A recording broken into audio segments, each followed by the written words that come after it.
Night, 1988. A lonely road near the quiet German village of Morbach. 3 American soldiers drive through fog. Headlights cut pale tunnels into the dark. Then, a howl. Not a dog, not a wolf. Something older, something primal. The men freeze. They know the local legend. The candle must never go out. If it does, the werewolf returns. And tonight, the candle is cold.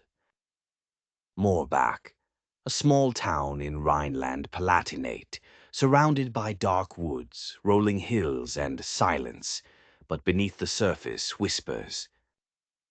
For centuries, villagers told stories of a curse, a werewolf born from blood and war. The tale begins in the early 1800s. A French soldier, deserter from Napoleon's army, wandered into these woods. He was starving, wounded, lost. Under the full moon, something inside him changed.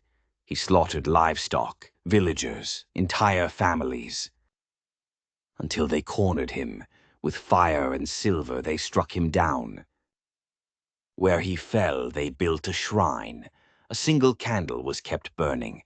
Its flame, the only barrier between the living and the curse. Fast forward to 1988. The American soldiers had heard the story, even mocked it.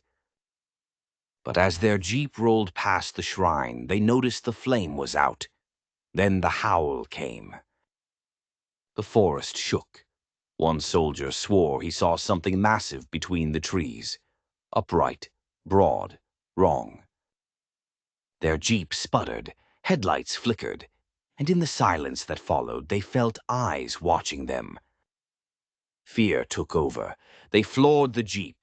Behind them, shadows moved. Something gave chase. Their voices crackled through radios back to base, disjointed, breathless, but the answer came cold. There are no wolves in Germany. Officially, that was true. Wolves had been extinct here for over a century. So what stalked them that night? By the time they reached base, they were pale and trembling. Then others heard it too. The long, low howl, carrying through the hills. The next day, villagers spoke quietly. One old man told them, "When the candle goes out, the beast returns." And at the shrine, the wick was still cold. Rumors spread. Some said livestock was found torn apart the next morning. Others claimed a woman saw glowing eyes at her window. Most chilling of all, one story spoke of a patrol unit that disappeared, never logged, never found. Were these accounts true, or only legend feeding on fear? No records survive, but the whispers never stopped. Skeptics offer reasons. Wild boars are common in the region. Their screams can sound unearthly. Maybe the soldiers mistook them for something supernatural. Psychologists point to expectation bias. They knew the legend. Their minds created the monster their eyes couldn't. But believers don't let go.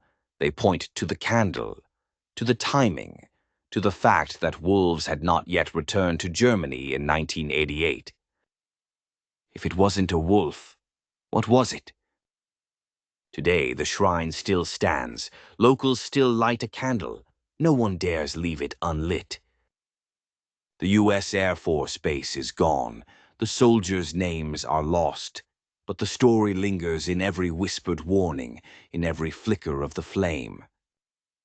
And on some nights when fog drapes the hills, villagers say you can still hear it. That impossible howl. Not a wolf, not a man. Something in between.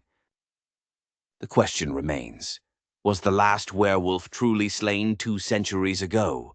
Or did it only sleep, waiting for the night the candle went out? So what do you believe? A curse reborn, or fear playing tricks in the dark? If you think the Morbach soldiers really faced something beyond this world, type "candle out" in the comments.